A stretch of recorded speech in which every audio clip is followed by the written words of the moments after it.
Hi friends, welcome to my channel. నేను మీ రాజు. ఇప్పుడు మీరు చూస్తున్నది మౌర్యుల కాలం నాటి బ్రాహ్మీ లిపి. అంటే ఇప్పటికి 2300 సంవత్సరాల క్రితము, అంటే క్రీస్తు పూర్వం 3వ శతాబ్దం నాటి మౌర్యుల కాలం నాటి బ్రాహ్మీ లిపి నుంచి తెలుగు భాష, ఇప్పుడు మనం మాట్లాడుతున్నటువంటి తెలుగు భాష ఏ విధంగా మారిందని తెలియజేస్తూ ఈ చిన్న వీడియోను చేస్తున్నాను. వీడియో చాలా ఇంట్రెస్టింగ్గా ఉంటుంది. మొదటి నుంచి స్కిప్ చేయకుండా చూడండి. మొదటిసారి ఈ వీడియోను చూస్తున్నట్లయితే ముందుగా మన సనాతన్ ఛానల్ సబ్స్క్రైబ్ చేసుకోండి. పక్కనున్న బెల్ సింబల్ని యాక్టివేట్ చేసుకుంటే నేను చేస్తున్న లేటెస్ట్ వీడియోలు మీకు అప్డేట్ నోటిఫికేషన్ లాగా వస్తూ ఉంటాయి. ఈ బ్రాహ్మీ లిపి మౌర్యుల కాలం నాటి బ్రాహ్మీ లిపిలో ఎవరి పేరైనా మన పేరైనా రాసుకోవచ్చు. నా పేరు రాజు. రాజు ఈ విధంగా రాసుకోవచ్చు. జకారము జా అనే వస్తుంది, జూ అని రాదు. ఊ రాదు కాబట్టి రాజా అనే వస్తుంది. రాజు పేరు కాస్త రాజాగా వస్తుంది. ఈ విధంగా మీ పేరు కూడా రాసుకోవచ్చును. ఈ బ్రాహ్మీ లిపిలో అచ్చులు, హల్లులు ఈ విధంగా ఉంటాయి. కా నుంచి చివరి అక్షరం వరకు కూడా ఈ విధంగా ఉంటాయి. ప్రతి ఒక్క హల్లు తెలుగులో ఏ విధంగా హల్లులు మారాయి, మౌర్యుల బ్రాహ్మీ లిపి ఏ విధంగా మారిందనే విషయము ఈ వీడియో ద్వారా మీకు పూర్తిగా చూపిస్తున్నాను.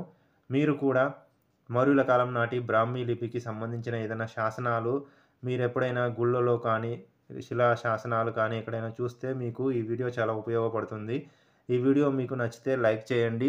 అలాగే మన సనాతన్ ఛానల్ సబ్స్క్రైబ్ చేసుకుంటే నేను చేస్తున్న లేటెస్ట్ వీడియోలు మీకు అప్డేట్ నోటిఫికేషన్ లాగా వస్తూ ఉంటాయి.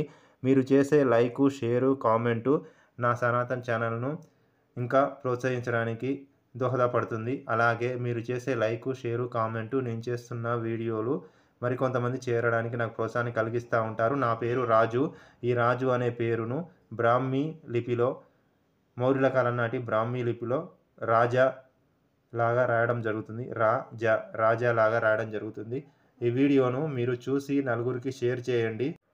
ఇప్పటికి 2300 సంవత్సరాల క్రితము, అంటే క్రీస్తు పూర్వం 3వ శతాబ్దం నాటి ఈ మౌర్య లిపి నుండి క్రమంగా ఒక్కొక్క సంవత్సరానికి క్రమానుక్రమంగా మార్పులు చెందుతూ 14వ శతాబ్దం వరకు, అంటే మనం 14వ శతాబ్దం వరకు నన్నయ్య, తిక్కన, ఎర్రన తెలుగులో రాసినటువంటి మహాభారతము, అలాగే పోతన రాసినటువంటి, భక్త కవి పోతన రాసినటువంటి భాగవతంలో ఆ విధమైనటువంటి భాష రావడానికి ఇన్ని సంవత్సరాల కాలం పట్టింది.